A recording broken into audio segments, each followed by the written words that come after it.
మిక్కిలి హీనదశకు వచ్చినప్పుడు వారు యెహోవాకు మొర్రపెట్టిరి. ఇలాంటి పరిస్థితుల్లో దేవుడు చొరవ తీసుకోవడానికి ప్రయత్నం చేస్తున్నాడు. ఏం చేశాడో మనం చూద్దాం. 11వ వచనం, 6వ అధ్యాయం 11వ వచనం. యెహోవా దూత వచ్చి అబియాజ్రీయుడైన యావాషునకు కలిగిన ఓఫ్రాలోని మస్తికి వృక్షం కింద కూర్చుండెను. యావాషు కుమారుడైన గిద్యోను మిద్యానీలకు మరుగై ఉండినట్లు గానుగు చాటున గోధుమలను దొల్లగొట్టుచుండెను. ఈ మాటను మీరు జాగ్రత్తగా వినాలి. దేవుడు తనంతట తానే ఇక్కడికి రావడానికి ఇష్టపడ్డాడు. అయితే ఇక్కడ చాలాసార్లు బైబిల్లో దేవుడు వచ్చినప్పుడు దేవుని దూత అని ప్రస్తావించడం జరుగుద్ది. ఎందుకనంటే దేవుని దూత అనే మాట ఎందుకు ఉపయోగిస్తారంటే దేవుడి దగ్గర నుంచి ఎవరు వచ్చినా వాడిని దేవుడు దూతే అనుకుంటారు. బయటికి కనబడటానికి ఒకే విధంగా ఉంటారు. అదే మహిమ, అదే వెలుగు, అదే ప్రకాశం ఉంటుంది దేవుని దూత వచ్చినా దేవుడు వచ్చినా. అయితే వ్యత్యాసం ఎప్పుడు తెలుస్తుందో తెలుసా? దానియేలు కానీ యోహాను కానీ వాళ్ళు ఈ పొరపాటు చేశారు. దేవుని దూత వచ్చినప్పుడు కాళ్ళ మీద పడిపోవడానికి ప్రయత్నం చేస్తే వద్దొద్దు వద్దొద్దు, మేము మీకులాగా సేవకులమే, మీకులాగా దేవుని యొక్క దాసులమే, వద్దు, మా కాళ్ళ మీద పడొద్దు, నా కాళ్ళ మీద పడొద్దు అని అటు యోహానికి చెప్పడం జరిగింది, ఇటు దానియేలుకు కూడా చెప్పడం జరిగింది. అయితే వాళ్ళు పొరబడ్డారు దేవుడే వచ్చాడు అనుకొని. కొన్ని సందర్భాల్లో దేవుడే వచ్చాడు. వచ్చినప్పుడు ఆయన కొన్ని సందర్భాల్లో చెప్పాడు, యెహోషువ నీ కాళ్ళకున్న చెప్పులు తీసేయి, మోషే నీ కాళ్ళకున్న చెప్పులు తీసేయి. దానియేలు కాళ్ళ మీద పడ్డాడు, యోహాను చచ్చిన వాళ్ళు వాడే పడి ఉన్నాడు. ఆయన ఈ సమయంలో ఎవరు వచ్చారు? దేవుడే వచ్చాడు. ఏ దేవుడు వచ్చాడు? యెహోవా దూత వచ్చాడు. కాబట్టి అది యెహోవా కాదు. 100% ఆ పరిస్థితుల్లో వచ్చేది ఎవరో తెలుసా? యేసయ్య. యేసయ్య వచ్చాడు. ఇక్కడ కూడా యేసయ్య వచ్చాడు. యేసయ్య పూనుకొని వచ్చాడు. వచ్చి అక్కడ కూర్చున్నాడు, ఎదురు చూస్తున్నాడు. తన కోసం ఒక వ్యక్తి వస్తాడని. గిద్యోను వచ్చాడు. గిద్యోనుతో మాట్లాడదామని ఆయన ఇష్టపడుతున్నాడు. గిద్యోను ఎలాంటోడో మనం కొన్ని విషయాలు చూద్దాం. యావాషు కుమారుడైన గిద్యోను మిద్యానీలకు మరుగై ఉండినట్లు గానుగు చాటున గోధుమలను దొల్లగొట్టుచుండెను. గోధుమలు దొల్లగొట్టడం అంటే ఏంటో మీకు తెలియాలి. ఇప్పుడు ఈ విధంగా గోధుమలు లేకపోతే ధాన్యము మనం కోసేసి వాటిని నేలకేసి కొడతాం, లేకపోతే ఒక బండకేసి కొడతాం. కొడితే కనుక అప్పుడు ఆ ఒడ్లు మాత్రమే వేరవుతాయి. తర్వాత ఆ ఒడ్లను కొడతారు. కొట్టిన తర్వాత వాళ్ళు ఎత్తైన ప్రదేశాల్లో నిలబడి ఆ ఒడ్లు ఇలా కిందకేస్తూ ఉంటే ఆ గాలి తగిలితే ఒడ్లు పొట్టు ఇక్కడ పడిపోద్ది, విత్తనాలు మాత్రం కొంచెం ముందుకెళ్ళి విత్తనాలు ఇక్కడ పడిపోతాయి, పొట్టు మాత్రం గాలికి కొట్టుకొని వెళ్ళిపోద్ది గాలిలో వేస్తే. సర్వసాధారణంగా ఈ ఒడ్లను పొట్టును వేరు చేసేటువంటి పని కొండ మీద చేస్తారు. ఎందుకంటే కొండ మీద ఎక్కువ గాలి ఉంటుంది. ఆ గాలిలో ఇలాగ కిందకేస్తూ ఉంటే ఇది జరుగుద్ది. ఈ ప్రాంతం ఎక్కువ కూడా ప్లెయిన్గా ఉంటుంది కదా, అందుకనే ఒడ్లు ఆ విధంగా బాగు చేసేవాళ్ళు ఎత్తైనటువంటి ఒక పందిరి లాంటిది కట్టి దాని మీద ఎక్కి దాని మీద నుంచి వేయడానికి ప్రయత్నం చేస్తూ ఉంటారు. ఇది జరిగేది. కాబట్టి ఇలాంటి పని కొండ మీద చేయాలి. అయితే గిద్యోను యావాషు కుమారుడైన గిద్యోను మిద్యానీలకు మరుగైనట్లు గానుగు చాటున గోధుమలను దొల్లగొట్టుచుండెను. గానుగ అంటే నూనెని బయటికి తీసేది. గానుగ ఎప్పుడు కొండ లోయల్లో ఉంటుంది. గోధుమలు దొల్లగొట్టేది అప్పుడు కొండ మీద ఉంటుంది. కొండ మీద చేయాల్సిన పని లోయలా చేస్తున్నాడు. ఎందుకనంటే గిద్యోను మిద్యానీలకు భయపడి చేస్తున్నాడు. అంటే గిద్యోను పిరికివాడు అని చెప్పాలి. రెండోది, గిద్యోను దొంగతనంగా గోధుమలు ఎందుకు బాగు చేసుకుంటున్నాడంటే తన పొట్ట కోసం, అంటే స్వలాభి అని చెప్పాలి. He's a very selfish man, he's a very shy person. ఆయన భయస్థుడు, ఆయన స్వలాభి. ఈ రెండు గుణాలు అక్కడ ఉన్నాయి. ఇంకేమున్నాయో చూద్దాం. యెహోవా దూత అతన్ని కనబడి, పరాక్రమం గల బలాఢ్యుడా, యెహోవా నీకు తోడైనాడని అతనితో అనగా, గిద్యోను చిత్తము నా ఏలినవాడా, యెహోవా మాకు తోడై ఉండిన ఎడల ఇదంతయు మాకేలా సంభవించెను? యెహోవా ఐగుప్తుల నుండి మమ్మల్ని రప్పించినని చెప్పుచు మా పితరులు మాకు వివరించిన ఆయన అద్భుత కార్యములన్నీ ఏమాయను? యెహోవా మమ్మల్ని విడిచిపెట్టి మిద్యానీయుల చేతికి మమ్మల్ని అప్పగించినని అతనితో చెప్పాను. ఈ కోనసీమ ప్రాంతాల్లో క్రైస్తవ ఉద్యమాలు అనేకమైనటువంటి పరిస్థితుల్లో అనేక సంఘాలు కలిగినటువంటి ఈ ప్రాంతాల్లో చాలామంది కుర్రోళ్ళకు ఉండేటువంటి స్వభావమే గిద్యోనుకుంది. ఏంటా స్వభావం అంటే, సార్ ఈ పాస్టర్లను చూస్తూ ఉంటే, ఈ పరిచర్లు చూస్తూ ఉంటే, ఈ క్రైస్తవులు చూస్తూ ఉంటే అసలు నిజంగా యేసుక్రీస్తు అనేవాడు దేవుడా? నిజంగా యేసుక్రీస్తు దేవుడైతే ఇంత అన్యాయం జరుగుతుంటే ఎలా ఊరుకుంటాడండి? ఈడు గుడ్డోడుగా పుడితే ఏం చేశాడండి? ఆ కుంటిదానిగా పుడితే ఏం చేశాడండి? దిశాని నలుగురు రేప్ చేస్తూ ఉంటే ఏం చేశాడండి? ఇలాంటి ప్రశ్నలు నీకు వస్తాయి. ఏమో మా తాతోళ్ళు చెప్పారు దేవుడు గొప్పోడని, కానీ మా కాలంలో జరగట్లేదు ఆ పనులు. మాకు సరిపడవు, మాకు సరితూగవు. ఇది మీరు అనేటువంటి మాటలు. గిద్యోను కూడా సేమ్ టు సేమ్ డైలాగ్ వేశాడు. మా పితరులు చెప్పాడు మా దేవుడు చాలా గొప్పోడని. ఎర్ర సముద్రాన్ని పాయలు చేశాడు, యోర్దాను నదికి ఆనకట్ట కట్టాడు, మధ్యాకాశంలోంచి మన్నాను కురిపించాడు, అర్ధరాత్రి అగ్నిస్తంభాన్ని పెట్టాడు, పగలు ఎండ దెబ్బకు తగలకుండా మేఘాన్ని పెట్టాడు, మా చెప్పులు అరిగిపోకుండా చేశాడు, మా బట్టలు పాడైపోకుండా చేశాడు. ఇవన్నీ తెగ చెప్పారు సార్. అది పూర్వీకులకే వర్తిస్తాయి.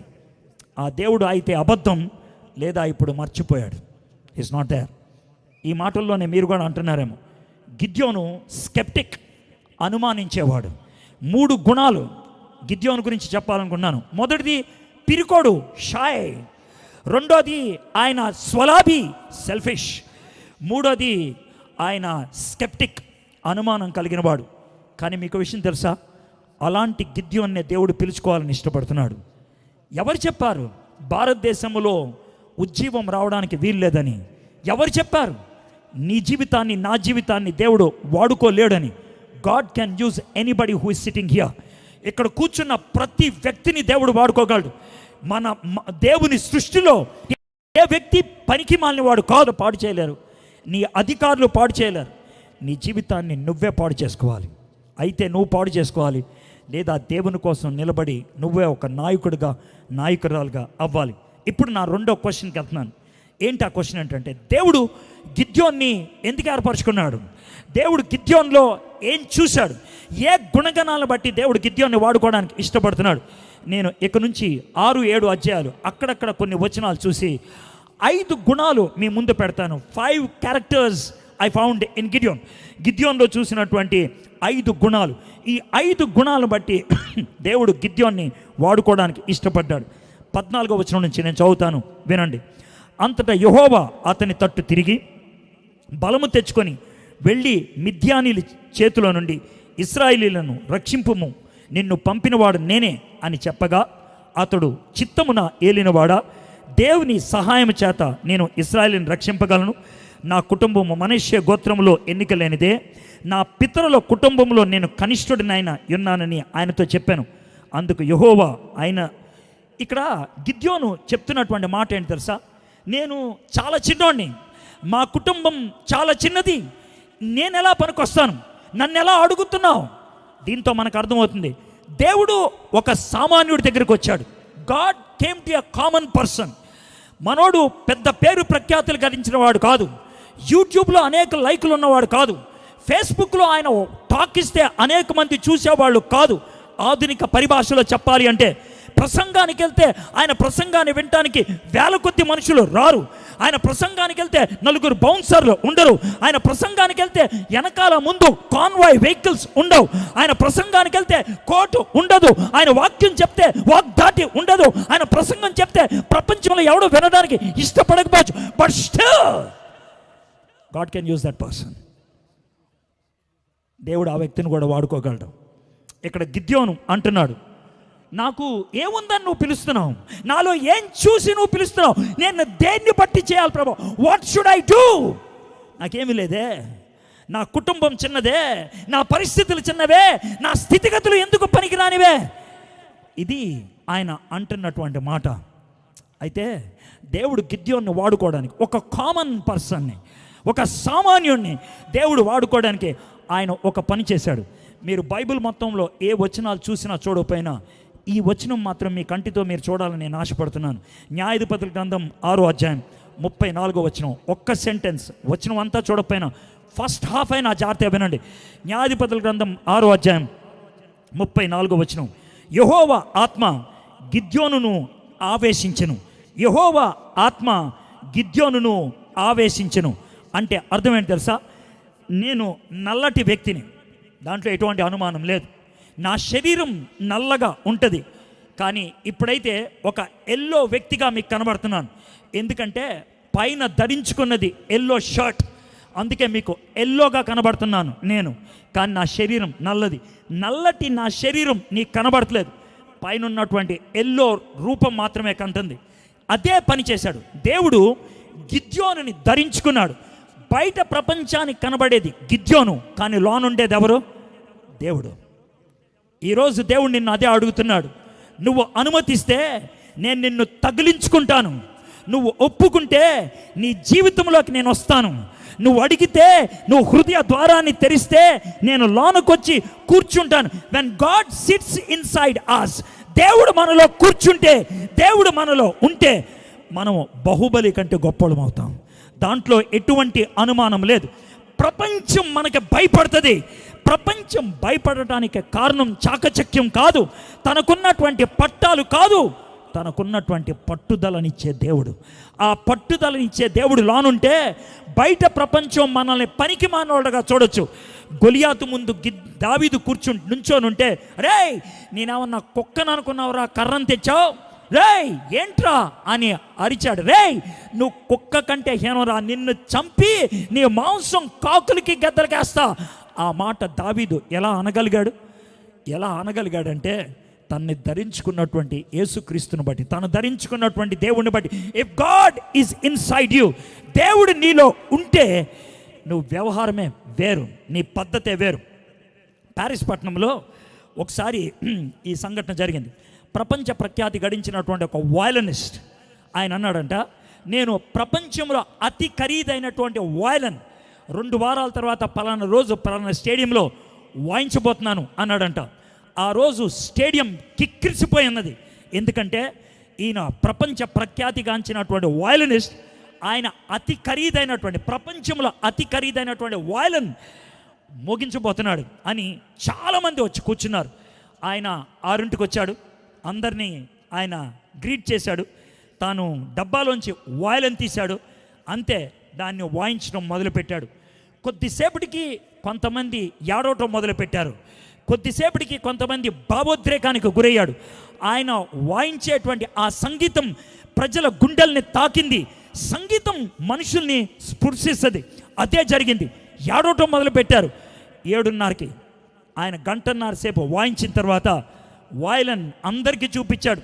అందరూ చప్పట్లు కొట్టడం మొదలుపెట్టారు, అతి ఖరీదైనటువంటి వయలన్ చూపిస్తున్నాడని. ఆ తర్వాత కాలు ఇలా పైకెత్తి వయలన్ ఇరక్కొట్టి పడేశాడు ఆయన.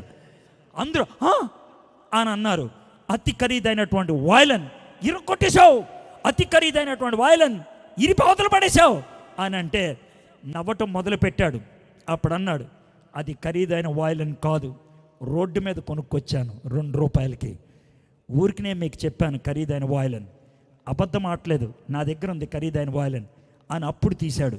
అప్పుడు ఒక మాట అన్నాడు, వయలన్ ఖరీదైందా కాదా ఆ విషయం ఇంపార్టెంట్ కాదు, వాయించేవాడు ఎవడు అనేది ఇంపార్టెంట్. నీ చేతిలో అతి ఖరీదైన అంటే ఆ సింథసైజర్ పెడితే, రొలాండ్ కంపెనీది, వాయించరా అంటే నేను మంచి ప్రసంగికుడిని అవ్వచ్చు, దాని వెనకాల నుంచుంటే నన్ను రాళ్లతో కొడతారు, చెప్పులతో కొడతారు, ఉమ్మేస్తారు నా మీద, నువ్వు నోరు మూసుకుంటావా లేదా అని అంటారు. ఎందుకనంటే నాకు రాదు, అది ఖరీదైందే, దాంట్లో ఏమీ తేడా లేదు. నా దగ్గర మ్యాక్ ఉంది, అక్కడ కూడా మ్యాక్ ఉంది, నా మ్యాకే పెద్దది ఆయన దానికంటే. నాది 16 ఇంచెస్ 15 ఇంచెస్, ఆయనది 13 ఇంచెసే. నాది పెద్దది, నాది ఖరీదైనది, 2.5 లక్షల మ్యాక్ ఉంది నాకు, కాబట్టి నేను వాయిస్తానంటే I cannot. I don't know. వాయించేవాడెవడు, అది ప్రాముఖ్యం. నీ జీవితాన్ని వాయించడానికి యేసయ్య నీ జీవితంలోకి రావడానికి ఇష్టపడుతున్నాడు. నువ్వు అనుమతిస్తావా? దీన్నే పౌలు భక్తుడు తాను రాసినటువంటి కొరింథీయులకు పత్రికలో మొదటి పత్రిక 1వ అధ్యాయం 26వ వచనంలో 27వ వచనంలో అంటున్నాడు, ఏ శరీరియు దేవుని ఎదుట అతిశయింపకుండునట్లు జ్ఞానులను సిగ్గుపరచుటకు లోకములో నుండి వెర్రివారిని దేవుడు ఏర్పరచుకొని ఉన్నాడు. నువ్వు వెర్రిదానివై ఉండొచ్చు, నువ్వు వెర్రివాడివై ఉండొచ్చు, నువ్వు పనికి మాలిన దానివై ఉండొచ్చు, పనికి మాలిన వాడివై ఉండొచ్చు, నీకు పట్టా లేదేమో, నీకు చదువు లేదేమో, నీకు సంస్కారం లేదేమో, ఈ లోకరీత్యా నీకు విలువ లేదేమో, నీకు డబ్బు లేదేమో, నీకు హోదా లేదేమో, నీకు వాక్చాతుర్యం లేదేమో. దేవుడు ఎప్పుడు ఎబిలిటీని కోరుకోడు, అవైలబిలిటీని కోరుకుంటాడు. ఆయన సామర్థ్యతను కాదు కోరుకునేది, సంసిద్ధతను కోరుకుంటాడు. God is not looking for ability, సామర్థ్యత కాదు. God is looking for availability, సంసిద్ధత. God is not looking for scholarship, God is looking for relationship. ఆయన పట్టాలు కోరుకోవట్లేదు, ఆయన పట్టుదల ఉండేటువంటి వ్యక్తులు కోరుకుంటున్నాడు. నా దేవునితో పట్టుబడి ఉంటాను నేను. షడ్రక్, మెషక్, అబెద్నెగోలు వాళ్ళు ఎంత గొప్పోళ్ళు అయినప్పటికీ రాజు ముందు నుంచినప్పుడు వాళ్ళకి జయాన్ని ఇచ్చింది పట్టుదల మాత్రమే. మా దేవుడికి తప్పించి ఎవరికి తలవగ్గం. ఆ పట్టుదల. They are common but they become extraordinary. Ordinary people extraordinary అయ్యారు. ఎందుకో తెలుసా? దేవుడు ఏర్పరచుకున్నాడు. గిద్యోను దేవుణ్ణి హృదయంలోకి అంగీకరించాడు, ఆహ్వానించాడు. ఈ రాత్రి ఇక్కడ కూర్చున్నటువంటి మీ అందరితో చెప్తున్నాను, మీరు అనుకోకుండా ఇక్కడికి రాలేదు, మీరు చేతకాని వాళ్ళు కాదు. ఈ 2 డైలాగులు దేవుడి బిడ్డలకు వచ్చేటువంటి డైలాగులు కావు. ఒకటి, నేను వేస్ట్. ఈ మాట నీ చెవులో అనేది సాతాను. ఈ మాట నీ చెవులో అనేది సాతాను. నా జీవితం పాడైపోయింది, ఇంకా ఎందుకు పనికిరాను. ఈ మాట నీ దుష్ట తలంపు. నువ్వు పాడైపోయిన దానివే, నువ్వు పాడైపోయినోడివే. నీ జీవితాన్ని నువ్వే చేతులారా పాడు చేసుకున్నావు, నీ జీవితాన్ని నువ్వే నాశనం చేసుకున్నావు. కానీ దేవుడు ఈ రాత్రి నిన్ను పిలవడానికి ఇష్టపడుతున్నాడు. దేవుడు ఈ రాత్రి నిన్ను వాడుకోవడానికి ఇష్టపడుతున్నాడు. You might be a common person, you might be a wretched person, you might be a cursed person, you might be a waste person according to this world, ఈ ప్రపంచ రీత్యా. But still God says, if I can come in to your heart, నీ హృదయంలోకి రాగలిగితే it will be completely different story. ఇది మొదటిది. He was common, సామాన్యుడు. రెండో విషయం ఏంటో చూద్దాం. 25వ వచనం నేను చదువుతున్నాను. 25వ వచనం చదవకు ముందు జరిగిన విషయం ఏంటో చెప్తాను. ఎప్పుడైతే గిద్యోను దేవుణ్ణి తనలోకి స్వీకరించాడు, ఇక దేవుడు మొదటిగా ఒక పని చేశాడు. గిద్యోను, ఏం దేవాను, మీ నాన్న ఒక గుడి కట్టాడు బయలుదేవతకి, కొండ మీద కట్టాడు గుడి. నువ్వు ఒక పని చేయి, 2 ఎద్దులు తీసుకొని వెళ్ళు. ఒక ఎద్దుకి ఆ గుడి యొక్క గోపురం ఉంటుందే, దాన్ని కట్టి హై హై అని ఎద్దుని తోస్తే ఆ ఎద్దు స్పీడ్కి వెళ్ళిపోతుంది కదా, ఆ గుడి మొత్తం ఊడొచ్చేస్తుంది, కింద కూలిపోతుంది. ఆ తర్వాత ఏం చేస్తుందో తెలుసా? ఇంకో ఎద్దు ఉంది కదా, ఆ ఎద్దుని అక్కడ ఉన్నటువంటి చెక్కలు ఉపయోగించి దానితో నువ్వు ఒక ఆల్టర్, ఒక చితిమంట లాంటి తయారు చేసి ఆ ఎద్దుని దాని మీద దహన బలిగా అర్పించి ఆ ప్రాంతాన్ని శుద్ధీకరించు అని అడిగాడు. శుద్ధీకరించు. గిద్యోను కామన్, దేవుడు సామాన్యుని ఏర్పరచుకున్నాడు. కానీ దేవుడు వాడుకోవాలంటే రెండో పని ఒకటి జరగాలి. అదేంటి తెలుసా? శుద్ధీకరణ. సామాన్యుడే కానీ శుద్ధి చేయబడాలి. కామనే క్లెన్స్ చేయబడాలి. నువ్వు సామాన్యుడివే, శుద్ధి చేయబడాలి. ఇప్పుడు చదువుతాను ఆ వచనాన్ని, మీరు చూడండి. 25, 26 వచనాలు. మరియు ఆ రాత్రి అందే, ఇమీడియట్లీ సేమ్ నైట్, ఏ రోజైతే దేవుడు తనకు కనబడ్డాడో ఆ రాత్రి అందే, నీ తండ్రి కోడెను అనగా 7 ఏండ్ల 2వ ఎద్దును తీసుకొని వచ్చి నీ తండ్రి కట్టిన బయలు యొక్క బలిపీఠమును పడగొట్టి దానికి పైగానున్న దేవతా స్తంభమును నరికివేసి తగిన ఏర్పాటుతో ఆ బండ కొనను నీ దేవుడైన యెహోవాకు బలిపీఠము కట్టి ఆ 2వ కోడెను తీసుకొని వచ్చి నీవు నరికిన ప్రతిమ యొక్క కర్రతో దహన బలి నర్పించమని అతనితో చెప్పాను. అక్కడే యు క్లెన్స్ ఇట్. అయితే ఈ రాత్రి ఇది మనకెలా వర్తిస్తుంది? దేవుడు నిన్ను వాడుకోవాలి అని అంటే దేవుడిని నీ హృదయంలోకి స్వీకరించాలి. నెంబర్ 1, నీ హృదయంలో ఉన్నటువంటి దేవతల్ని బయట పెట్టాలి. సార్, నేను క్రిస్టియన్, నా దగ్గర దేవతలు ఉండరు, నేను క్రిస్టియన్, నాకు విగ్రహాలు ఉండవని. విగ్రహం అని దేన్ని అంటారు తెలుసా? ఏదైతే దేవుడి కంటే నీ జీవితంలో ప్రాముఖ్యమో అదే నీకు విగ్రహము. దేనికైతే దేవుడి కంటే ఎక్కువ సమయం ఇస్తావో అది విగ్రహం. దేవుడి కంటే దేనికి ప్రాధాన్యతనిస్తావో అదే నీ జీవితానికి విగ్రహం. మీలో కొంతమంది చర్చికి రావడానికి అడ్డంకులు చూపించడానికి గిన్నెలు తోమే వాళ్ళు ఉంటారు, భర్తకి వంట వండే వాళ్ళు ఉంటారు, భార్యకి సపర్లు చేసేవాళ్ళు ఉంటారు, సీరియళ్ళు చూసేవాళ్ళు ఉంటారు, షికార్లకు వెళ్ళే వాళ్ళు ఉంటారు, ఫ్రెండ్స్తో గడిపే వాళ్ళు ఉంటారు, రోడ్డు మీద తిరిగే వాళ్ళు ఉంటారు. అది నీ విగ్రహం కాదా? It's your Idol. It's your Idol. అది నీ ఐడల్. దేవుడు అంటున్నాడు, ఆ విగ్రహాన్ని తీసి బయటపడే, నిన్ను శుద్ధినిగా చేయటం నా వంతు. అయితే నీ జీవితంలో ఉన్నటువంటి విగ్రహాలు తీసేయటం అనేది నీ వంతు. You have to remove it. ఇది నాకొద్దు అని యేసుప్రభు వారు నన్ను రక్షించారు. కానీ నేను డ్రగ్స్ మానటం అనేది నేను తీసుకున్నటువంటి నిర్ణయం. డాక్టర్ దగ్గరికి వెళ్తే డ్రగ్ ఒకేసారి మానితే చచ్చిపోతారు నువ్వు, నేను ఇస్తానన్నాడు. నేను నా మిత్రుడు కలిసి ప్రార్థన చేసి, ప్రభా నేను చావనన్నా చస్తాను కానీ ఆ డ్రగ్ జోలికి నేను మళ్ళీ వెళ్ళను ప్రభా. That's what my decision is. ఇది నా నిర్ణయం, ఇట్స్ మై డెసిషన్. ఈ రాత్రి నీ జీవితంలో దేవుడు ఏమైనా భయంకరమైనటువంటి విగ్రహాలు చూపిస్తున్నాడా? మీలో కొంతమందికి కొన్ని అలవాట్లు మీ విగ్రహం, కొంతమందికి మీకున్నటువంటి సంబంధాలు మీ విగ్రహం, మీ జీవితంలో లేనివి ఉండకూడనివి వచ్చి కూర్చున్నాయి.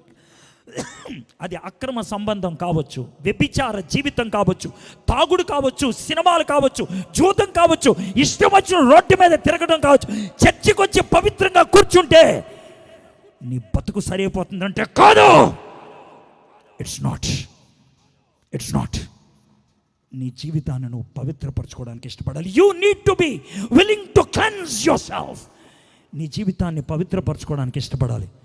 అది నీకుందా? గిద్యోను శుద్ధి చేసుకో అని అడిగాడు. మొదటిది సామాన్యుడు, రెండోది శుద్ధి చేసుకోమని అడిగాడు. ఇక మూడోది దేవుడు చేసినటువంటి పని ఏంటో చూద్దాం. గిద్యోను ఒక బోర తీసుకొని ఊదు అని అన్నాడు. ఊదాడు.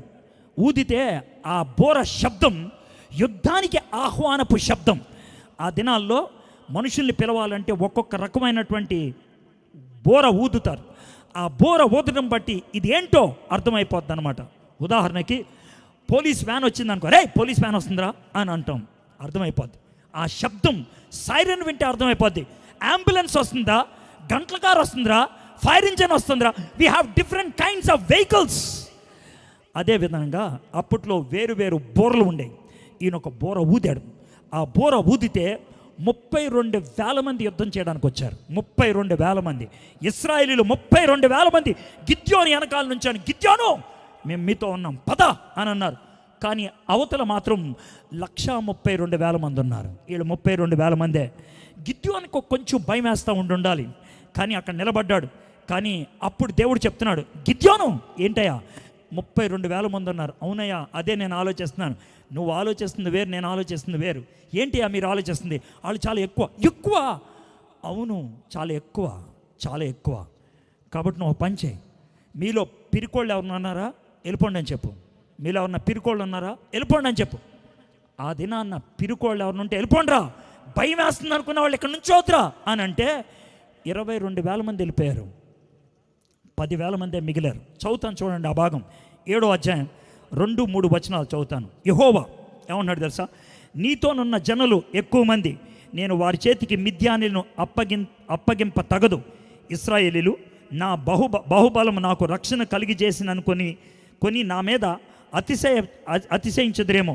కాబట్టి నీవు ఎవడు భయపడి వణుకుచున్నాడో వాడు త్వరపడి గిలాదు కొండ విడిచి తిరిగి వెళ్ళవలనని జనులు వినున్నట్లుగా ప్రకటించమని గిద్యోనికి సెలవిచ్చాను.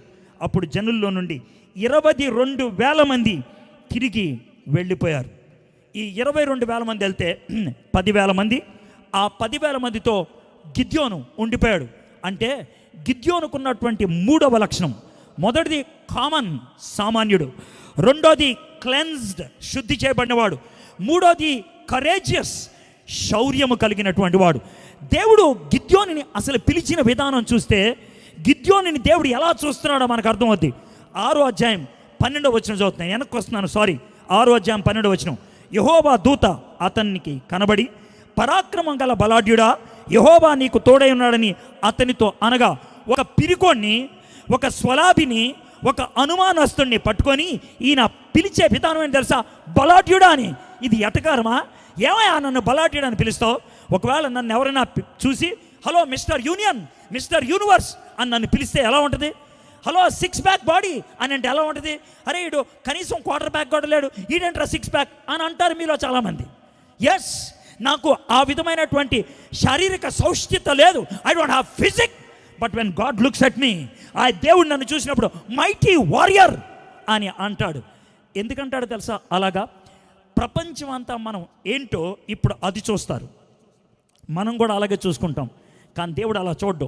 మనము ఏమవుతామో దాన్ని చూస్తాడు. మనం ఏమవుతామో, ఊగిసలాడేటువంటి సిమియోన్ని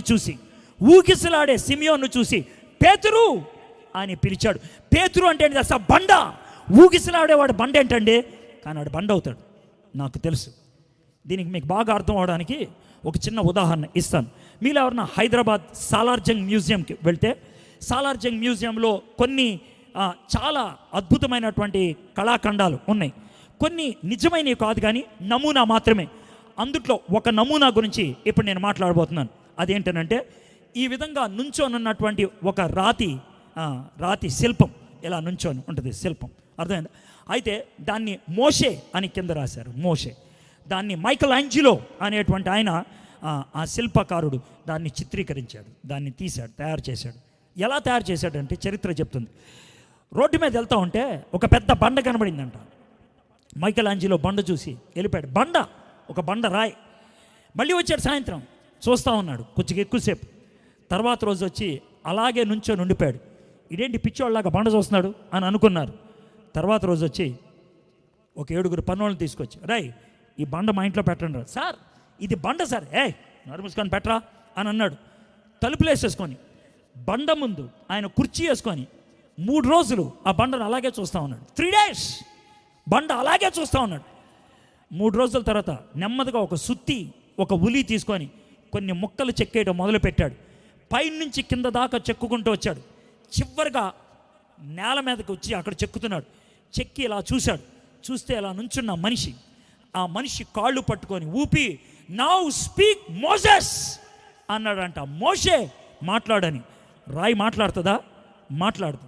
రాయి మాట్లాడకపోతే కోపం వచ్చి తన చేతిలో ఉన్న సుత్తిలా ఇసిరేశాడు. ఇసిరితే ఆ సుత్తి ముక్కుకి తగిలి ముక్కు ఇరిగిపోయింది.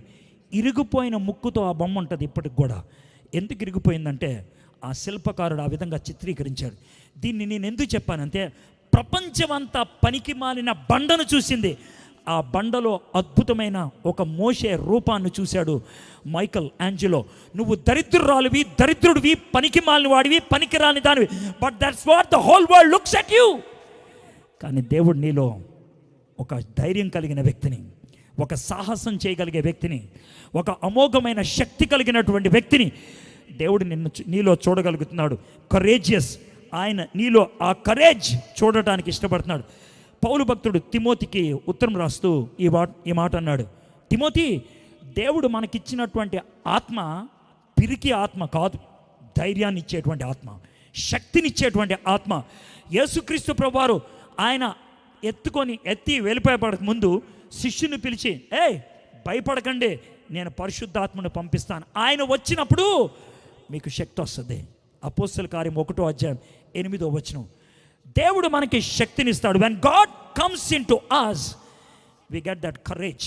ధైర్యాన్ని వస్తాడు. మీలో అంటారు, సార్ నాకు వాక్చాతుర్యం లేదు, నాకు కండబలం లేదు, నాకు డబ్బు లేదు, నాకు హోదా లేదు, ఎలా వస్తుంది సార్ కరేజ్ అని అంటారు. ఈ ఉదాహరణ చెప్పి బైబిల్లో ఒక వచనం చదివి వినిపిస్తాను, జాగ్రత్తగా వినండి. నాకు ఫైటింగ్ చేయటం రాదు. మీలో ఎవడైనా వచ్చి నన్ను ఎరగొట్టి పడేయచ్చు, పెద్ద కష్టమైన విషయం కాదు. 4 చిన్నపిల్లలు వచ్చి నన్ను ఎరగొట్టేయచ్చు, పెద్ద కష్టమైన విషయం కాదు.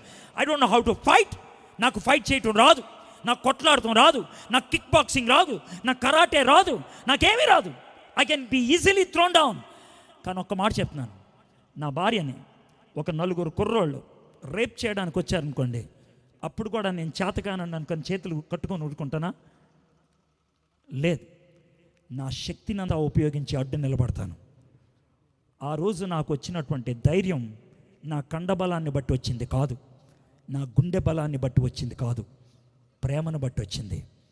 లవ్, ప్రేమ. యేసయ్యని ప్రేమించేవాడు యేసయ్య కోసం నిలబడటానికి ఇష్టపడతాడు. నీకు యేసయ్య మీద ప్రేమ ఉందా? Do you love Jesus? నేను అడుగుతున్న బేసిక్ క్వశ్చన్ అది. Do you love Jesus? యేసయ్యని ప్రేమిస్తే చేతకనోళ్ళ కూర్చుంటావా? గాజులు తడుక్కుంటావా? Can you keep quiet? సైలెంట్గా ఉండగలుగుతావా? ఉండలేవు. ఏం డైలాగులు అయ్యాయి? ఆ డైలాగులు బైబిల్లో ఉన్నాయా? చూద్దాం. ఈ వచనం కూడా మీ కంటితో మీరు చూడండి. 1 యోహాను 4వ అధ్యాయం 18వ వచనం. 1 యోహాను 4వ అధ్యాయం 18వ వచనం చదువుతున్నా చూడండి. 1 యోహాను పత్రిక, సువార్త కాదు. కన్ఫ్యూజ్ అయి సువార్త తీసి వచ్చిన మిస్ అవుతారేమో, అందుకనే ఆగుతున్నాను. పత్రిక చివరిలో ఉంటుంది. 1 యోహాను పత్రిక 4వ అధ్యాయం 18వ వచనం. ప్రేమలో భయం ఉండదు. వాట్ ఏ బ్యూటిఫుల్ స్టేట్మెంట్ ఇది. ప్రేమలో భయం ఉండదు. అంతేకాదు, పరిపూర్ణ ప్రేమ భయమును వెళ్ళగొట్టును. The love towards my wife will force me in to the fight. యుద్ధంలోకి లాగేది నా భార్య మీద ప్రేమ, పరిచర్యలోకి నన్ను తోసేది యేసే మీద ఉన్న ప్రేమ. అదే గనక లేకపోతే అది పరిచర్య కాదు. డబ్బుల కోసం చేస్తున్నావా, పేరు కోసం చేస్తున్నావా, ఉనికి కోసం చేస్తున్నావా, పొట్ట కోసం చేస్తున్నావా, బతుకు తెరువు కోసం చేస్తున్నావా? What is making you to serve the lord? ఈ రాత్రి వాక్యం వినటానికి ఎందుకు వచ్చావు? పాస్టర్ గారు అని అనుకుంటారని వచ్చావా? పిలిచిన వాళ్ళు ఏమన్నా అంటారని వచ్చారా? ఫ్రీగా ఫుడ్ పెడుతున్నారని వచ్చావా? ఆటోకి డబ్బులు ఇచ్చారని వచ్చావా? Why did you come? ఎందుకు వచ్చారు?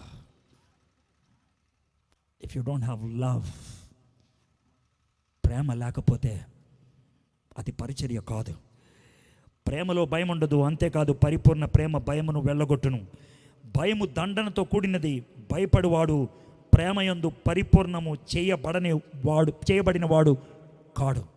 If you don't have that courage, if you don't have that boldness that comes in to you because of your love towards God, you are not a Christian. నువ్వు క్రైస్తవుడు కాదు, నువ్వు క్రైస్తవుడు కాదు. ఈ మధ్యన ఒక వీడియో చాలా వైరల్ అయింది. ఒక సాధువు, ఒక అమ్మాయి, ఆమె కుష్టి వ్యాధి కలిగిన అమ్మాయి, భిక్షమెత్తుకునేటువంటి అమ్మాయి, ఆమె యొక్క ఇంటర్వ్యూలో ఆ మాట చెప్పింది. ఆమెను ఈయన పిచ్చి పిచ్చి ప్రశ్నలు అడుగుతూ ఉన్నాడు. కానీ ఆ ప్రశ్నల మధ్యన ఆ అడుక్కునేది, sorry I'm using that word, ఆ భిక్షమెత్తుకునేది, ఆ కుష్టి వ్యాధి కలిగింది, ఎవరైనా 4 మెతుకులు పడేస్తే బతికేది. కానీ మీలో అనేక మంది కంటే చాలా గొప్పది. ఎందుకో తెలుసా? ఆమె క్రీస్తు కోసం నిలబడినటువంటి ఆ పౌరుషం తెలివితేటలను బట్టి రాలా, వాక్చాతుర్యాన్ని బట్టి రాలా, బైబిల్ కాలేజీకి వెళ్తే రాలా. ఆమె ఆ విధంగా మాట్లాడటానికి కారణం యేసే మీద ఉన్న ప్రేమ. నీకు 150 ఇస్తే ఏం చేస్తావు అనంటే, బిర్యానీ కొనుక్కుంటానల్లా, మా పాస్టర్ గారికి 10వ భాగం ఇస్తానన్నదే. మనిషి అయితే చీవినెత్తుంటే, పౌరుషం ఉంటే నీకు అవి లేవు. యు డోంట్ హ్యావ్ పట్టు చీరలు కట్టుకుంటావు కానీ బట్టలే నీకు. You are naked before God. ఆ పౌరుషం ఉంటే, ఆ ప్రేమ ఉంటే రక్తం ఉడుకుద్ది. దేవుని కోసం నిలబడాలనేటువంటి ఆ ధైర్యం ఉంటుంది. Gideon is a very courageous person. ఆయన శౌర్యము కలిగినటువంటి వ్యక్తి. ఇక 4వ గుణం ఏంటో చూద్దాం. దేవుడు ఆ 10,000 మందిని చూశాడు. గిద్యోన్ అనుకోండి ఉంటాడు, 130,000 మంది ఉన్నారు, 10,000 మంది ఉన్నారు. మళ్ళీ దేవుడు వచ్చాడు, గిద్యోను ఏంటయ్యా ఈ 10,000 మంది కూడా 10,000 మంది కూడా ఎక్కువ, ఎట్లా ప్రభు ఇప్పుడు ఏం చేయమంటావు? ఏం టెన్షన్ పడుకో, నేను చిన్న టెస్ట్ పెడతాను. ఆ టెస్ట్లో నేను ఎవరంటానో వాళ్ళని యుద్ధానికి తీసుకెళ్ళు, ఎవరిని వద్దంటానో వాళ్ళని పంపించేసాయి అన్నాడు. ఏం చెప్పాడంటే, బాబు యుద్ధానికి వెళ్దాం, రెడీ అవుదాం, అందరూ నీళ్ళు తాగండి అని అన్నాడు. అందరూ గబగబా నీళ్ళు తాగడానికి వచ్చేసారు, అందరు గబగబా. అయితే 9,700 మంది ఎలా నీళ్ళు తాగారంటే, ఇలా మోకని చేసి, అర్థమైందా, కుక్క నాకినట్లే నా నీళ్ళు తాగడం మొదలుపెట్టారు. కుక్క నాకినట్లు. ఈ విధంగా ఒక సైనికుడు వంగటం అనేది ఎంత డేంజరో తెలుసా? పైన నుంచి ఎవడన్నా కొడితే ఏమవుతుంది? అవుట్. 9,700 మంది కుక్క నాకినట్లు నీళ్లు తాగారు. నీళ్లు తాగరా అంటే చాలు ఉరిక్కిపోయారు. నీళ్ల కోసం తాపత్రయపడ్డారు వాళ్ళు. కానీ 300 మంది అదే దాహం అన్నది వాళ్ళకి. కానీ వాళ్ళు ఎలా నీళ్లు తాగారు తెలుసా? వాళ్ళు ఒక్కాళ్ళ మీదే మోకరించి అటు ఇటు చూస్తూ ఇలా నీళ్లు తాగారు. ఆ 300 మందికి శ్రద్ధ ఉన్నది, శ్రద్ధ జాగ్రత్తలు ఉన్నాయి. They are very cautious. మొదటిది కామన్, సామాన్యుడు. రెండోది క్లెన్స్డ్, శుద్ధుడు. మూడోది కరేజియస్, శౌర్యం కలిగిన వాడు. నాలుగోది కాషియస్, ఆయన శ్రద్ధ జాగ్రత్తలు కలిగిన వాడు. చాలామంది క్రైస్తవులు ఈ ఏరియాలో పడిపోతారు. వాళ్ళకి వాక్యం ఉంటుంది, వాళ్ళకి పరిచర్య ఉంటుంది. ఒక స్థాయికి వచ్చిన తర్వాత దే లూజ్ ద హోలీనెస్. జాగ్రత్త ఉండదు. బైబిల్లో ఉపయోగించినటువంటి ఒక పదం, ఆ పదం నాకు విన్నప్పుడు చాలా అంటే ఎందుకు ఇలాంటి పదం ఉపయోగించాలనిపించింది. బట్ స్టిల్ బైబిల్లో ఉన్నది అలా చెప్తే బాగుంటుంది, కానీ నాకు వచ్చిన భాషలో చెప్తాను. నేను షర్ట్ ఇస్త్రీ చేసుకున్నాను, ఇస్త్రీ పెట్టితో బాగా వేడిగా ఉంది. అమ్మా ఇది నీ ఒళ్ళో పెట్టుకో అంటే పెట్టుకుంటాడు ఎవడన్నా? చెప్పా కొంచెంసేపు ఒళ్ళో పెట్టుకో అంటే పెట్టుకుంటారా? ఏమొద్దండి, కాలుద్ది కదా, ఇంగిత జ్ఞానం ఉంది కదా, ఒళ్ళో పెట్టుకుంటే కాలుద్దని. మరి టీవీ చూసినప్పుడు ఆ ఇంగిత జ్ఞానం లేదా? సీరియల్ చూసినప్పుడు ఆ ఇంగిత జ్ఞానం లేదా? సినిమాలకు వెళ్ళినప్పుడు ఆ ఇంగిత జ్ఞానం లేదా? రోడ్ల మీద అడ్డంగా తిరిగినప్పుడు ఇంగిత జ్ఞానం లేదా? ఏమైంది? What did happen? ఎందుకైంది సార్? ఆ ఎగ్జాంపుల్ ఎందుకు ఉపయోగించారు సార్? చూడండి, ఈ వచనం కూడా మీ కంటితో చూస్తే బాగుంటుంది. సామెతలు 6వ అధ్యాయం 27వ వచనం. సామెతలు 6వ అధ్యాయం 27వ వచనం. ఒకడు తన ఒడిలో అగ్ని ఉంచుకొని ఎడల వాని వస్త్రములు కాలకుండునా. అగ్ని అని అప్పుడు ఉపయోగించారు. అగ్ని ఎవడు పెట్టుకుంటాడు ఇప్పుడు? అందుకే ఇస్త్రీ పెట్టాను నేను. ఎవడైనా ఇస్త్రీ పెట్టి వేడి వేడి దొళ్ళో పెట్టుకుంటాడరా? మరి ఎలా చూసావురా నా సీరియల్? ఎలా చూసావురా జబర్దస్త్? ఎలా చూసావా బిగ్ బాస్? ఎలా వెళ్ళావా సినిమాకి? ఎలా వెళ్ళావా క్లబ్కి? ఎలా వెళ్ళావా కోడి పందాలకి? ఎలా వెళ్ళావా రోడ్ల మీద తిరగడానికి? సిగ్గులేదు నీకు? How did you go? God cannot use you. రేడు పనికిరాడు రా. ఇడికి జాగ్రత్త లేదు. He is not cautious. ఈయన పంపిస్తే అక్కడికి వెళ్ళి జారిపోతాడు వేస్ట్ గాడు. ఈయన పంపిస్తే నా పరువు వద్ద వద్దా వెనక పర్రా పారా రేపా నువ్వు పనికిరావు. సార్ నాకు ధైర్యం ఉంది కానీ బుర్ర లేదు నీకు. నీకు ఎద్దుకి తేడా లేదా? నీకు ఎద్దుకి తేడా లేదు. ఎద్దు వినువో, ఎద్దు బుర్ర లేదు నీకు. You don't have cautiousness. పౌలు భక్తుడు నాకు బాగా నచ్చుతాడు. పేతురుతో తిమోతితో ఏమంటాడు తెలుసా? మనకి పిరికి ఆత్మ ఇవ్వలేదురా అని అన్నవాడే ఏమంటాడు తెలుసా? భయం వేస్తుంది, వణికేస్తుంది. నా రక్షణ కాపాడుకోవడానికి. మీ అందరికీ చెప్పి నేను బ్రష్యుండి అయిపోతానేమో, నన్ను నేను కొట్టేసుకుంటాను తెలుసా, ఎర్రగా బాధేసుకుంటున్నాను నన్ను నేను పడిపోతానేమో. పరిచర్య విషయంలో ధైర్యం, పవిత్రత విషయంలో జాగ్రత్త. పరిచర్య విషయంలో ధైర్యం, పవిత్రత విషయంలో జాగ్రత్త. He is very courageous when reaching the others, very cautious when is living about his own life. ఎంత బ్యాలెన్స్ అద్భుతంగా చూపించగలిగాడు ఈయన. బిల్లీ గ్రహాం అనేటువంటి ఆయన ఏమంటాడు తెలుసా? అట్ ద ఏజ్ ఆఫ్ 90 సంవత్సరాలు అప్పుడు ఆయన్ని చివరిగా వేసినటువంటి ఇంటర్వ్యూస్లో ఒక ఇంటర్వ్యూ, 90 సంవత్సరాలోడు హాస్పిటల్కి పరిమితమైనటువంటి వాడు ఏమంటాడు తెలుసా? ఇప్పటికి కూడా నాకు వణుకు వస్తుంది, పాపపు ఆలోచనలు నాకు వస్తాయేమో అని. 90 ఏళ్ల ముసలోడు ఇప్పటికీ నాకు భయం వేస్తుంది, పాపపు ఆలోచనలు నాకు హృదయంలోకి వస్తాయేమో అని. దేవుని వాక్యాన్ని జాగ్రత్తగా ఉంచుకుంటాను. యవ్వన బిడ్డలు చాలామంది ఉన్నారు, పెద్దవాళ్ళు చాలామంది ఉన్నారు, భర్తలకి భార్యలకి దూరంగా ఉండేటువంటి వాళ్ళు చాలామంది ఉన్నారు, వెచ్చలవిడి జీవితానికి అవకాశం ఉన్న వాళ్ళు చాలామంది ఉన్నారు. డబ్బు భయంకరంగా వచ్చి పడే పరిస్థితులు మీకున్నాయి. జీవితాన్ని పాడు చేసుకుంటే మటాష్ అయిపోతారు మీరు, అంతే. దేవుడు ఊరుకుంటున్నాడు. దేవుని యొక్క కృపను, దేవుని యొక్క సమాధానాన్ని నువ్వు చులకంగా తీసుకుంటే నలిపి పడేస్తాడు. అది జరగకముందే కళ్ళు తెరుచుకుంటే బాగుంటుంది. ఈ మాటలు మీ మంచి కోరి చెప్తున్నాను, ఈ మాటలు మీరు బాగుపడాలని చెప్తున్నారు, ఈ మాటలు మీరు రక్షింపబడాలని చెప్తున్నారు. మీ మీద ఉన్న కోపం కాదు, నా ఆవేశానికి, నా భారానికి ఒకటే ఒక కారణం, you should not be last. మీరు నాశనం అవ్వకూడదు. అందుకనే ఈ మాట చెప్తున్నాను. యేసు దగ్గర రావడానికి ఇష్టపడుతున్నారా? 4 కారణాలు చెప్పాను. ఇక చివరిది చూద్దాం. ఇక చివరికి ఆయన ఇంక గిద్యోను యుద్ధానికి వెళ్ళాలి. మనసులో ఎక్కడో చిన్న భయం ఉంది, మనసులో ఎక్కడో చిన్న తొందరపాటు ఉంది. దేవుడు నిజంగా పంపిస్తున్నాడా? ఈ 300 మంది 130,000 మందిని ఎదుర్కోగలుగుతారా? ఎక్కడో చిన్న భయం ఉంది. ఆ భయం ఉన్నప్పుడు అమాలేకుడు అంటే ఈ శత్రువు, వాడికి ఒకటి కల వచ్చింది. వాడికి కల వస్తే ఆ కళకి ఆ కళ ఏంటో ఇంకోటి చెప్తున్నాడు, అరే నాకు కళ వచ్చిందిరా అని. ఇంతకీ కళ ఏంటి చెప్పమంటారా? మన ఇండియన్ భాషలో చెప్తాను కళ, ఆ తర్వాత ఒరిజినల్గా ఏముంటుందో. మనకి ఎగ్జిబిషన్కి వెళ్తే ఒక పుల్లకి దూదిలాగా పెడతారు, తింటారు. దాన్ని మీరు ఏమంటారు నాకు తెలీదు, నేనైతే పీస్ మిఠాయి అంటాను. అంతేనా? కరెక్టేనా? రైట్. పీస్ మిఠాయి ఇచ్చుకొని కొడతాను నేను, చచ్చిపోతావు అంటే ఎలా ఉంటుంది? ఇప్పుడు మీకు అర్థమైందా? పీస్ మిఠాయితో కొడితే ఎవరికన్నా చచ్చిపోతారా? చెప్పండి నాకు. పీస్ మిఠాయితో కూడా చచ్చిపోతాను, పీస్ మిఠాయితో పడి చంపేతాను, ఎలా ఉంటుంది? పీస్ మిఠాయితో కొడతానంటరా, ఇంక వేరేది ఏం దొరకలేదు నీకు? పీస్ మిఠాయి పాప్కార్న్తో కొట్టేస్తాను. పాప్కార్న్తో కొడతాను, మొహం బయలుపోతే. పాప్కార్న్తో ఎవరిని కొడితే మొహం బలుతుందా? మనోడికి వచ్చిన కళ అది. ఎవల రొట్టి, ఎవల ముద్ద అంటే ఏంటి తెలుసా? బార్లీ ముద్ద. బార్లీ ముద్ద ఎంత తేలిగ్గా ఉంటుంది తెలుసా, ఎంత చులకనగా ఉంటుంది తెలుసా?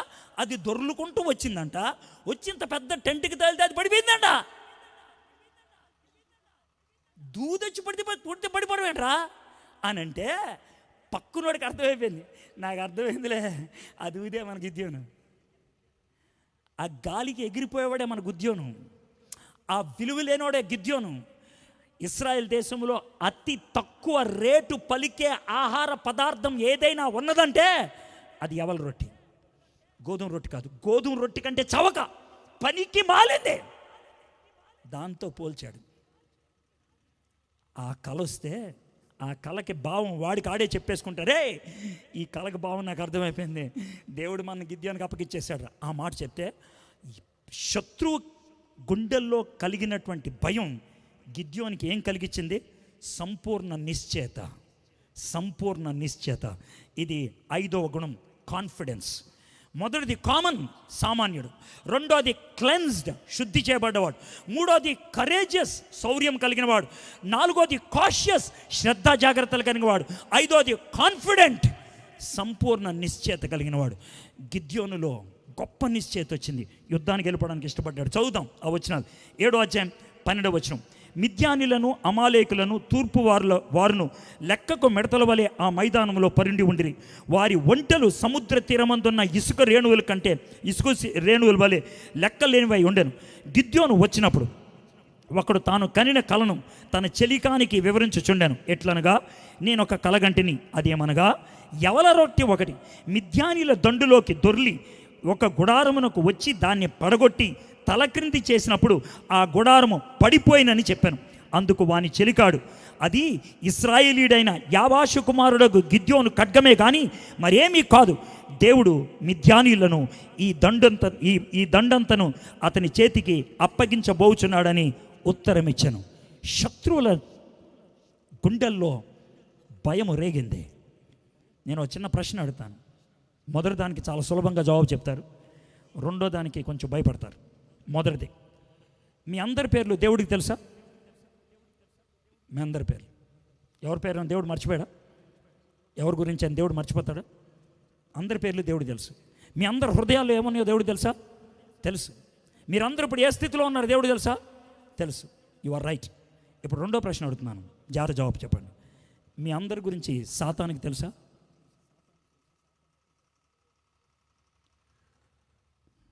రెండు రకాలైన జవాబులు ఇస్తారు. ఒకటి, ఎలా జవాబు ఇవ్వాలో తెలియకుండా ఆగిపోయేవాళ్ళు. ఇంకోళ్ళు, అందరికీ తెలుసండి, అందరి గురించి తెలుసు. నిజం చెప్తాను, ఇక్కడున్న చాలామంది గురించి సాతానికి తెలియదు. వాడు తెలుసుకోవాల్సిన పని లేదు. సాతానుడు ఎవడి పేర్లు తెలుసుకుంటాడు తెలుసా? సేవ చేసే వాళ్ళ పేర్లు తెలుసుకుంటాడు. ఆయన కెలుకుతాడు. నువ్వు ఆయన చేస్తున్నావా? నిన్ను కెలకడానికి నువ్వే కెలుకుడు. ఇక నిన్ను గెలికేది ఏముంది? నువ్వే చెడగొట్టేది, ఇక నిన్ను చెడగొట్టేది ఏముంది? నువ్వే ఇతరులను పాడు చేసేది, ఇక నిన్ను పాడు చేసేది ఏంటి? నువ్వు పాడైపోయిన దుష్టాత్మ కలిగిన వ్యక్తివి, నీ దగ్గర ఇంకో దుష్టాత్మ రావాలా? సాతానుడికి నువ్వెవరో తెలియదు. ఒకవేళ కనుక సాక్ష్యం ఇస్తుంటే, దేవా ఈ సాతానుడు కానీ నన్ను పడేసి, నోర్మి నువ్వెవడవన్నా తెలియదా అంటే సాతానుడు ఆ మాట అంటాడా? అంటాడు. మీకు బాగా అర్థం అవడానికి ఈ మాట చెప్తున్నా. ఇంటికి వెళ్ళిన తర్వాత చూడండి, అపోస్తల కార్యం 19వ అధ్యాయంలో ఈ సన్నివేశం ఉంటుంది. పౌలు భక్తుడు అద్భుతమైన పరిచర్య చేస్తున్నాడు. ఎఫెస్ అనే పట్టణంలో పరిచర్య చేస్తుంటే ఆ ఊరిలో ఒక యాజకుడు ఉన్నాడు. ఆడు అన్యదేవతల యాజకుడు, ఆడు పూజారి. వాడికి ఒక 7 కొడుకులు ఉన్నారు. వాళ్ళు ఏం చేశారంటే, మన ప్రస్తుత స్పీకర్లు ఉంటారు కదా, దినకరన్ ఎలా ప్రార్థన చేస్తే ఈడు కూడా ఇలా ప్రార్థన చేస్తే పని అయిపోద్ది అనుకుంటాడు. యేసు నామములో అని అంటాడు వీడు, స్వరం మార్చేసి. అంటే ఆ విధంగా రిపల్సివ్గా మాడితే పని అయిపోద్ది అనుకుంటాడు. ఈడు కూడా అలాగే అనుకున్నాడు. యేసు నామములో, పౌలు బోధిస్తున్న యేసు నామములో, సాతానా బయట రా అంటే ఆడు బయటకు వచ్చాడు. అరే నాకు యేసే తెలుసు, పౌలు తెలుసు, నువ్వు ఎవడరా? Same dialogue. నాకు యేసే తెలుసు, పౌలు తెలుసు, నువ్వు ఎవడరా? నువ్వు ఎవడరా? నన్ను పిలిచా? నీ పేరేంట్రా? మీ ఊరేంట్రా? నీ బతికేంట్రా అని అంటే బట్టలు ఓడబిక్కుని వెళ్ళిపోయాడు. బైబిల్లో ఉన్నవాడిదే. బట్టలు ఓడబిక్కుని వెళ్ళిపోయాడు. బట్టలో సిగ్గు లేకుండా వెళ్ళిపోయాడు. సాతానుడు నీ ముందు నిలబడి మాట్లాడితే సిగ్గుపోద్దా అనేది? రే నీ బతుకు నాకు తెలుసు, రే నీ బతుకు నాకు తెలుసు, నువ్వెవడవో నాకు అనవసరం. కానీ ఇప్పుడు చెప్తాను, నీ జీవితం ఎల్సిడి స్క్రీన్లో చూపిస్తానా అంటే వద్దులే అని కాళ్ళు పట్టుకుంటావు సాతాను కాళ్ళు, పరువు పోద్దని. ఇది పరిస్థితి. అయితే కాన్ఫిడెన్స్ అంటే ఏంటి తెలుసా? శత్రువుకి భయపడనటువంటి కాన్ఫిడెన్స్, శత్రు గుండెలో భయాన్ని రేపే కాన్ఫిడెన్స్, శత్రువుకి వణుకు పుట్టే కాన్ఫిడెన్స్ దేవుడు నీలో పెడతాడు. దేవుడు నీలో పెడతాడు. దేవుని యొక్క కృపను బట్టి ఈ మాట చెప్తున్నాను. హిందూ వెబ్సైట్ శివశక్తి ఫేస్బుక్ పేజ్లో చాలా కాలం దాకా నాదొక వీడియో వైరల్ అయి ఉంది. ఇప్పటికీ ఉంటుంది ఆ వీడియో వైరల్. నా వీడియో నేను చచ్చిపోవడానికి సిద్ధం అని ఇలా మాట్లాడుతున్నదాన్ని వాళ్ళు ఇచ్చిన కామెంట్, రే ఈడ్రా నిజమైన క్రైస్తవుడు, మనం భయపడితే ఈడికి భయపడాలి. వాళ్ళ డైలాగ్ అది. శివశక్తి ఫేస్బుక్ పేజ్ మీద మనం ఆలోచిస్తే ఈడి గురించి ఆలోచించాలి. ఈడి గురించి చచ్చిపోవడానికి రెడీ అంటున్నాడు రాడు, చచ్చిపోవడానికి రెడీ. ఇంకో వీడియో వచ్చింది చూడరాడు, భారతదేశం మారిపోలేదని ఏడుస్తున్నాడు రా, భారతదేశం మారిపోలేదని ఏడుస్తున్నాడు రా. ఇది శత్రువులకు వణుకు పుట్టే బతుకుంటారా నీకు? లేకపోతే అది ఏదో బతుక కుక్క చావునిది, కుక్క బతుకునిది. ఆ బతుకొద్దు, దేవుని కోసం జీవించే బ్రతుకుండాలి. గిద్యోనికి ఈ 5 లక్షణాలు ఉన్నాయి. హీ వాజ్ సామాన్యుడు. కానీ ఎప్పుడైతే దేవుణ్ణి ధరించుకున్నాడో హీ స్టార్టెడ్ క్లెన్జింగ్ హిమ్సెల్ఫ్, శుద్ధుడయ్యాడు. హీ బికేమ్ కరేజియస్, శౌర్యం వచ్చింది. హీ బికేమ్ కాషియస్, శ్రద్ధా జాగ్రత్తలు వచ్చినాయి. దేవుడు తనలో సంపూర్ణ నిశ్చయత ఇచ్చాడు, కాన్ఫిడెన్స్. 300 మందితో 130,000 మందిని హతమార్చాడు. ఈ భారతదేశంలో దేవుడికి కొంతమంది కావాలి. నువ్వు ఉంటావా? Will you be there? నువ్వు ఉంటావా? ప్రభువా నన్ను వాడుకో అని అనగలవా? ఒక సాక్ష్యం చాలాసార్లు చెప్పాను, బట్ స్టిల్ ఈ మూమెంట్లో చెప్పాలనిపించింది. పిఎస్ స్వామి గారు బాపట్లనే ఊరు వెళ్ళారు. ఒక యూత్ మీటింగ్లో మాట్లాడుతూ ఉంటే ఒక లెక్చరర్ గారు వచ్చి, సార్ నేను ఈ ఊర్లో లెక్చరర్ని, మా అమ్మాయికి ఒంట్లో బాగాలేదు సార్, నా పేరు దశరథరామ్, మేము బ్రాహ్మణులు అని అంటే స్వామి గారికి ఒక ఆశ పుట్టుకొచ్చింది, బ్రాహ్మణుడు అడుగుతున్నాడు వెళ్ళాలి అనేసి. కాకపోతే ఈలోగా మీటింగ్ ఆయన అన్నాడు, మధ్యాహ్నం మీకు సెషన్ ఉంది సార్, మీరు ఎలా వెళ్తారు సార్ అని అన్నాడు. నేను ఆలోచిస్తూ ఉంటప్పుడు ఆ మీటింగ్ ఆయన అన్నాడు, అన్న సాయంత్రం పాపను తెచ్చేయండి, స్వామి గారు వాక్యం చెప్తారు, వాక్యం వెంటది, తర్వాత ప్రార్థన చేస్తారంటే సాయంత్రం వ్యాన్లో వచ్చాడు ఆయన, మంచం తీసుకొని వచ్చాడు. అమ్మాయి మంచానికి పరిమితం అయిపోయింది. మంచం మీద ఉన్న ఆ అమ్మాయిని చూస్తూ పాపకి ఏమైందండి అని అన్నాడు. 21 ఏళ్ళు ఉంటాయి, పొడుగ్గా ఉంది, మంచం మీద పడుకొని ఉంది. అంటే 1,000,000 మందిలో ఒకళ్ళకి వస్తుందండి జబ్బు, ఇక్కడ దాకా కింద ఏమీ పనిచేయవు, చేతులు ఉంటాయి, కాళ్ళు ఉంటాయి, నరాలు బలహీనంగా ఉంటే పనిచేయవండి అని. అప్పుడు ఆ అమ్మాయిని చూస్తూ ఉన్నాడు, ఇక్కడ దొంగ కొడుతుంది, మనమైతే చేతితో కొట్టుకుంటాం, అమ్మాయి కొట్టుకోలేదు, చేతులు పనిచేయవు కదా, ఇలా ఇలా అనుకుంటా ఉంది. అప్పుడు ఆ అమ్మాయి ఇంకా చూసి, అమ్మాయి పేరేంటో అని, వెంటనే అమ్మాయి అన్నదన్న నా పేరు శ్రీదేవి అని.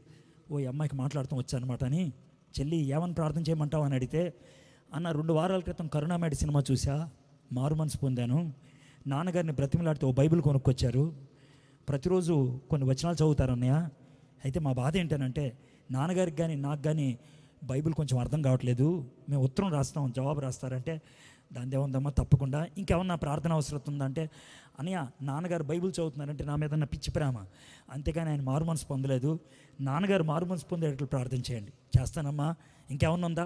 అన్నయ్య నాన్నగారు బైబిల్ చదువుతుంటే అప్పుడప్పుడు అమ్మ తమ్ముడు వచ్చి కూర్చొని చూస్తూ ఉంటారు, వింటూ ఉంటారు, వాళ్ళు మారు మనసు పొందలేదు, వాళ్ళు కూడా మారు మనసు పొందేటట్లు చేయండి. స్వామి గారికి అర్థం కాదు ఏంటంటే, ఈ అమ్మాయి శరీరం అంతా పనిచేయింది, ఈ అమ్మాయి తన గురించి ఆలోచించట్లేదు, వీళ్ళందరి గురించి ఆలోచిస్తున్నాను అనుకొని వెళ్ళిపోయాడు. 2 సంవత్సరాల పాటు 8 నెలలు ప్రతి వారం 2-3 ఉత్తరాలు వస్తున్నాయి, జవాబులు రాస్తా ఉన్నాడు. ఉత్తరాలు ఆగిపోయినాయి. ఎందుకు ఆగిపోయినాయి తెలీదు.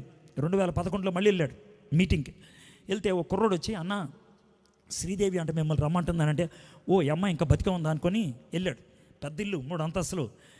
గేట్ తీసుకొని లోనికి వెళ్తే షెడ్ ఉంది బిల్డింగ్ బయట. షెడ్ కింద ఒక మంచం మీద ఒక చిన్న అమ్మాయి పడుకొని ఉంది. ఎవరో ఆయన దగ్గరికి వెళ్ళి చూశాడు, ఈ అమ్మాయి చిన్నగా అయిపోయింది. అమ్మ చెల్లి అన్నాడు. అన్నయ్య మీరు వచ్చారా, కూర్చోండి అన్నయ్య, దేవుడు ఎంత మంచోడు మీతో చెప్పుకోవాలన్నయ్య అని అంటే, ఇదేంద్రా బాబు అని అనుకుంటున్నాడు. అన్నయ్య మన ప్రార్థన ఆలకించాడు అన్నయ్య దేవుడు, నాన్నగారు మారు మనసు పొందారు. అవునమ్మా, అయితే అన్నయ్య మారు మనసు పొందిన 2 వారాలకి నాన్నగారికి పక్షవాతం వచ్చింది. పక్షవాతం వస్తే మంచం వేసి ఇక్కడ పడుకోబెట్టారు అన్నయ్య. ఎక్కడే పడుకోబెట్టారు? నాన్నగారు అక్కడ పడుకున్నప్పుడు అంతకుముందు నాకు స్నానం చేయించేది మా నాన్న, నాకు బట్టలు వేసేది మా నాన్న, నాకు అన్నం పెట్టేది మా నాన్న, నాకు ట్యాబ్లెట్లు వేసేది మా నాన్న, నాకు నీళ్ళు తాగిపించేది మా నాన్న, నాకు తలదూవేది మా నాన్న. ఇప్పుడు ఆయన పడుకొని ఉంటే నాకు ఆకలేస్తుంది, నాకు నీళ్లు కావాలి అని అరిస్తే ఎవరు రాకపోతే ఆయన ఏడుస్తూ ఉండేవాడు. ఈ పక్క నుంచి నీళ్లు కారుతూ ఉంటే చూసి ఏడ్చేవాడు. నేను దేవుణ్ణి అడిగాను, ఏం ప్రభా నాన్నగారు ఏడుస్తున్నారు, నాకు నచ్చదో, నువ్వు మార్మన్స్ పొందేటట్లు చేసావుగా, నేను రక్షించుకున్నాక నాన్నగారిని తీసేసుకో అని అడిగా. దేవుడు ఎంతో మంచివాడు. 2 వారాలు నాన్నగారిని తీసేసుకున్నాడు. నాన్నగారు వెళ్ళిపోయిన తర్వాత నా జీవితం హాయిగా ఉంది. ఏం హాయిగా ఉంటుందిరా బాబు అని అనుకున్నాడు. అని ఆ నాన్నగారు చచ్చిపోకముందు బ్యాంకులో డబ్బులు వేశారు. ప్రతి నెల ఇంట్రెస్ట్ ఇస్తారు. ఈ ఊర్లో గురవై అనో రిక్షా ఆయన ఉన్నాడు. ఆ ఇంట్రెస్ట్ అంతా గురవైకి ఇచ్చేస్తాను. వారానికి 3 రోజులు నా దగ్గర ఉంటాడు, ఇంకా కిరాయిలకి వెళ్ళడు. ఆ 3 రోజులు ఒకరోజు హాస్పిటల్కి, ఒక రోజు కాలేజీకి, ఒక రోజు పోస్ట్ ఆఫీస్కి తీసుకెళ్తాడు. దుప్పటి మీద బయట దుప్పటి పరిచి పెట్టి నన్ను పడుకోబెడతాడు. ఆ బయట ఉండి అరుస్తాను, యేసయ్య నిజమైన దేవుడని. చాలామంది అడుక్కునేదాన్ని అనుకోని డబ్బులు ఇస్తారు. నేను చెప్తా, నేను అడుక్కునేదాన్ని కాదు, నేను దశరథనం గారి అమ్మాయిని, బ్రాహ్మణ అమ్మాయిని, యేసుప్రభుని అంగీకరించానని. కొంతమంది కోపం వస్తుంది, కొంతమందికి అనుమానం వస్తుంది, కొంతమందికి ప్రశ్నలు ఉంటాయి, వెనక్కి తిరిగి వచ్చి అడుగుతారు. నాకు తెలిసిన జవాబులని చెప్తూ ఉంటే ఇప్పటికి 3 మారు మనసు పొంది బాప్తీసం తీసుకొని యేసుప్రభు దగ్గరికి వచ్చారన్నయ్య. ఇది నా పరిచర్య, ఈ పరిచర్య గురించి ప్రార్థన చేయండి. ఆయనకి ఏం చెప్పాలో అర్థం కాక వెళ్ళిపోయాడు.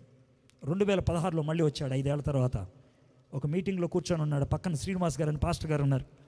పాస్టర్ గారు సాక్ష్యం చెప్పడానికి వెళ్తూ, సార్ నా సాక్ష్యం తర్వాత మీరే వాక్యం, నా సాక్ష్యం ఎండింగ్ మీరు వినండి అని అంటే వెళ్ళి చెప్తున్నాడు.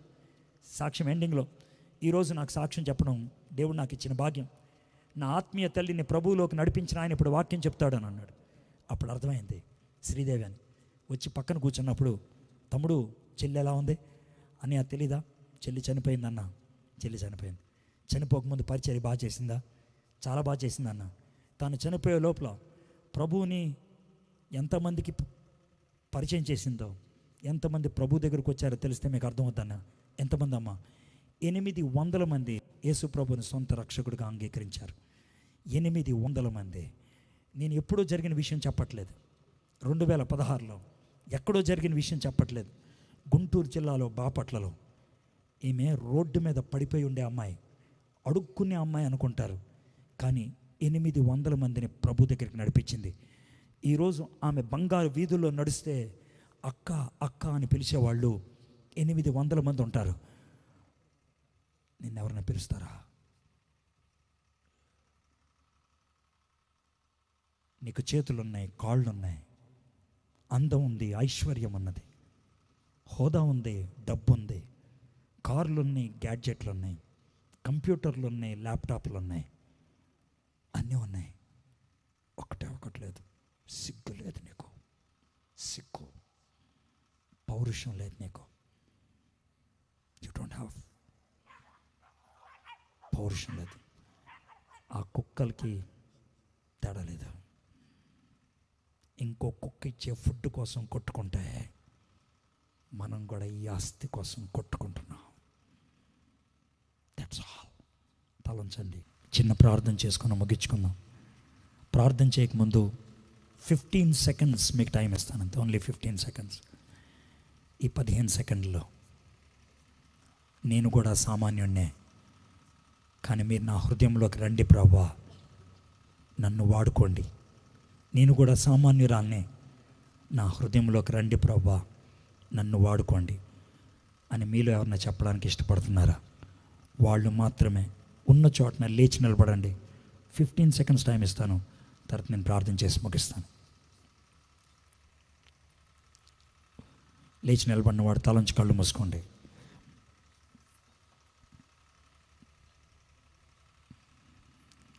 లేచి నిలబడిన వాళ్ళు దేవునితో చెప్పండి, యేసయ్య నా హృదయంలోకి మీరు రండి, యేసయ్య నా పాపాన్ని క్షమించండి, నన్ను శుద్ధినిగా చేయండి, మీరు నన్ను ధరించుకోండి యేసయ్య. అయితే చెప్పండి, మీరు నన్ను ధరించుకోండి. ఇంతకాలం లెక్కలేని జీవితం జీవించాను, విలువలేని జీవితం జీవించాను. నీ కృపను, నువ్వు నాకు ఇచ్చిన సమయాన్ని వృధా చేశాను. క్షమించు ప్రభువా, క్షమించు. మా దేవా, మా ప్రభువా, మీకు వందనాలు, స్తుతులు, స్తోత్రాలు చెల్లిస్తాం. ఎంతమంది అయితే లేచి నిలబడ్డారు, వారు గిద్యోను వలె ప్రభువా నిన్ను హృదయంలోకి స్వీకరించి